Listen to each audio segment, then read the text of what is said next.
Kapamilya, meron ng naitalang unang kaso ng paglabag sa anti-cybercrime law.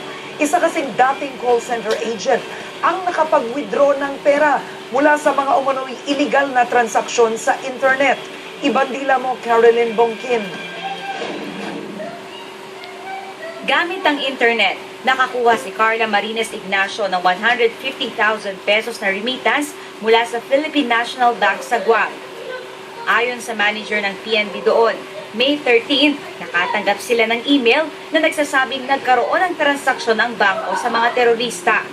Sinabi niya na kami sa FBI kami, we notice in our investigation that you are transacting with known terrorists. Binigyan siya ng link para makita ang mga sinasabing terorista. Pero imbes na listahan ng mga pangalan, nag-block ang monitor ng computer. Yung mga cyber criminals nga, nakapasok sila sa system dahil sa link na yon. Nakatrigger sila ng remittance na unauthorized.